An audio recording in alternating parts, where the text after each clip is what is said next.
Cela arrive souvent que je survole les propriétés d'une plante. La plupart du temps, c'est d'abord parce que réciter les vertus d'une plante en vidéo, c'est tout aussi intéressant que de manger des copeaux de bois. Essayez de développer un peu. Mais surtout parce que ça peut être dangereux pour votre vie à vous.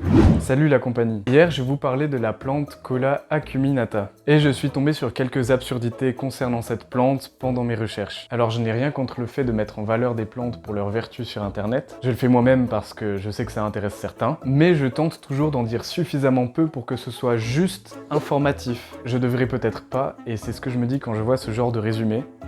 Je sais pas. Moi, ce que je préférerais, mais c'est que mon avis, ce serait de citer 2-3 grandes vérifiables et vérifiées propriétés médicinales, et ensuite de balancer toutes les contre-indications, plutôt que 1012 propriétés à la volée, et puis une cuillerée de contre-indications à la fin. Surtout sur Internet. Mais bon, vous êtes pas venu ici pour m'écouter parler. Bref, il se trouve que pas mal de monde croit encore à une plante miracle et extraordinaire venue tout droit d'une forêt primaire perdue dans les tropiques. Eh bien, désolé, mais ce genre de plante fantastique n'existe pas. Il y en a des très bien, voire même des excellentes sous nos latitudes, mais pas de plantes miraculeuses. Et apparemment, un certain temps, il y a eu un petit engouement qui s'est créé autour des fèves de Cola acuminata. Or, moi, j'ai fait des recherches, et apparemment, j'aurais mieux fait de taper comment gérer son ego dans la barre de recherche, mais je vous ai quand même débunké un peu tout ce bullshit qui s'est créé autour de toutes ces fake news. À quand ma chaîne en anglais? Si jamais je vais juste donner des noms de famille de molécules à la volée, ça n'est pas le cœur du sujet, mais si ça intéresse certaines personnes, au moins elles sont là. Ah, et j'ai trouvé un tableau qui est assez récapitulatif. Ça démontre un peu tout ce qui se trouve en différentes quantités dans 4-5 espèces de cola, je sais plus, mais vous avez tout sous les yeux en tout cas. Moi je me suis concentré sur Cola acuminata, et voici ce qui a été mis en avant sur cette plante. Alors pour le coup, là c'est vrai. Beaucoup d'études sont formelles, il y a une bonne quantité de caféine dans le Cola acuminata. Il y a aussi de la théobromine et de la théophyline pour accompagner. Et théophile! Et on le sait déjà que les trois ensemble fonctionnent très bien, puisque ces mêmes molécules sont présentes dans le guarana ou le thé. Donc oui, on peut assez facilement dire que cette plante est un bon stimulant.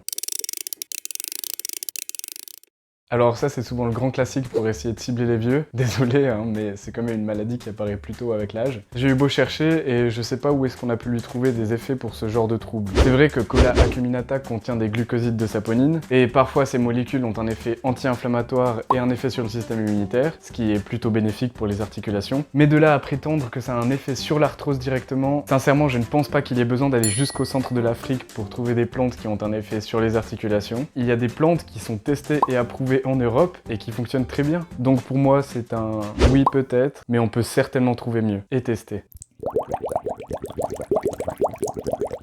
Alors désolé, mais non. La caféine n'est pas super bonne pour la tension artérielle, même combinée à d'autres substances, et surtout avec une telle concentration. Il y en aurait entre 1,1 et 2 fois plus que dans le café. Donc non, et au passage je retire trouble cardiaque, parce que, toujours, la caféine.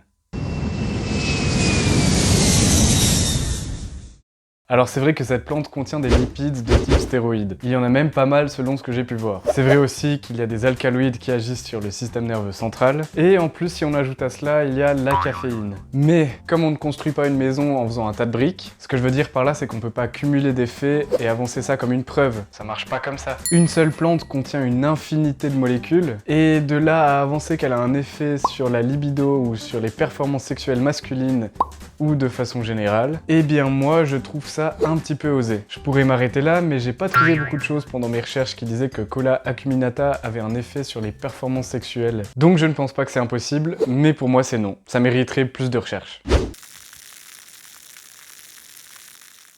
Au premier abord, j'aurais envie de dire oui. La plante contient des tanins qui peuvent être antibactériens et antidiarrhéiques, mais aussi des glucosides, qui sont des substances souvent au goût amer, et qui possèdent sûrement d'autres propriétés plutôt bénéfiques pour le système digestif. Mais surtout, les fèves de cette plante ont un goût amer. Et déjà rien que l'amertume, ça peut modifier le fonctionnement du système digestif. C'est d'ailleurs comme ça que fonctionne principalement l'absinthe. Après, il ne faut pas oublier que dans une seule plante, il peut y avoir des molécules qui ont des effets opposés. Et une fois de plus, j'ai envie de dire la caféine. Après, si l'effet recherché est coupe-faim, ou alors l'utilisation de cette plante durant un régime alimentaire, alors là, je suis complètement d'accord.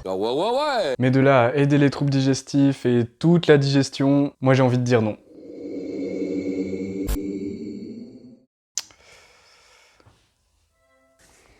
Alors là, comment dire? Déjà, il y a beaucoup trop de plantes que l'on met en avant pour leurs vertus contre le cancer, ce qui est assez ridicule. Mais là, je sais pas comment dire. J'ai parlé de ça dans ma vidéo sur le piment. D'ailleurs, regardez-la, elle est vraiment très cool. Mais c'était parce que j'avais trouvé un article complet qui avait fait des expériences rattachées à une molécule précise, là en l'occurrence la capsaïcine et le resveratrol, avec un protocole et une démarche scientifique. J'ai regardé s'il y avait des articles qui avaient fait des études avec Cola acuminata qui pouvaient voire même aider pour le cancer. Et bah, je suis désolé, mais j'ai rien trouvé. Et c'est là que ça devient un peu plus grave. Là, on ne joue plus là. C'est non. C'est non. Je suis pas spécialiste, et même si j'avais fait des recherches, j'aurais pas dit oui. Grosse ambiance pour un calendrier de l'Avent. En tout cas, je vous remercie d'avoir suivi ce Demoncast jusqu'au bout. Moi, ça m'a fait plaisir de le faire. J'ai eu beaucoup de plaisir à faire les recherches. Partagez-la si vous trouvez la vidéo intéressante. Et en attendant, moi, je vous dis à demain. Il y aura des trucs assez sympas sur des drogues. Restez jusqu'au bout du calendrier. Moi, je vais mourir avant la fin. À demain.